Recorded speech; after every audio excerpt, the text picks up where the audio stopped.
সাংবিধানিক পোস্টে নিয়োগ কমিটি নিয়ে যে আলোচনা হয়েছে এই আলোচনায় আমরা একমত হতে পারিনি।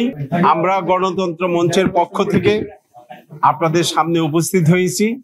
আপনারা জানেন আজকেও সকালবেলা যে আলোচনাটা নিয়ে গত 3 দিন আলোচনা হয়েছে নিয়োগ কমিটি নিয়ে, সাংবিধানিক পোস্টে নিয়োগ কমিটি নিয়ে যে আলোচনা হয়েছে এই আলোচনায় আমরা একমত হতে পারিনি।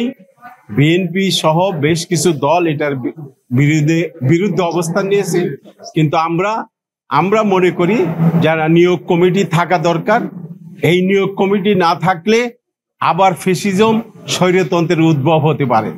তো আমরা এইটাও বলেছি যে এই নিয়োগ কমিটির মধ্য দিয়ে যেন কোনো সরকারের ভিতর সরকার অথবা সরকারের হাত পা বেঁধে দেওয়ার কোনো অবস্থা সৃষ্টি না হয়। যার জন্য আমরা আগেও বলেছি রাষ্ট্রপতি এবং অন্য প্রধান বিচারপতিকে বাদ দিয়ে এই নিয়োগ কমিটিটা করার প্রস্তাব নতুন করে এসছে। সেটাও আমরা আজকে ঐক্যমতে পৌঁছতে পারিনি। তবে হ্যাঁ, আমরা অনেক বেশি ঐক্যমতে পৌঁছেছি। সেটা কিছুক্ষণ আগে একজনে বলে গেলেন, আমি সেটা বলবো। আমাদের এখানে গণতন্ত্র মঞ্চের শরিক দলগুলো আছে, যেমন বিপ্লবী ওয়ার্কার্স পার্টির সাধারণ সম্পাদক কমরেড সাইফুল হক, উনি বক্তব্য রাখবেন।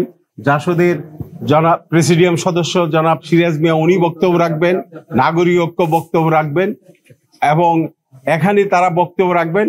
আর লাস্ট যে বিষয়টা নিয়ে উচ্চ কক্ষ নিয়ে আলোচনা হয়েছে, আমরা উচ্চ কক্ষের পক্ষে।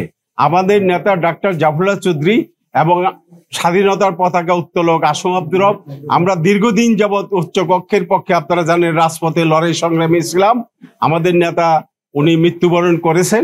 আমরা তার আকাঙ্ক্ষা, তার চিন্তা চেতনাকে বাস্তবায়িত করার জন্য আমরা উচ্চকক্ষের পক্ষে আছি। এবং আমার মনে হয় শুধু সিপিবি, বাসদ এবং বাসদ মার্ক্সবাদী ছাড়া আর সবাই ঐক্যমত পোষণ করেছে উচ্চকক্ষের পক্ষে। তো সেখানে উচ্চকক্ষের গঠন প্রক্রিয়া নিয়ে আপনার লাঞ্চ আলোচনা হবে।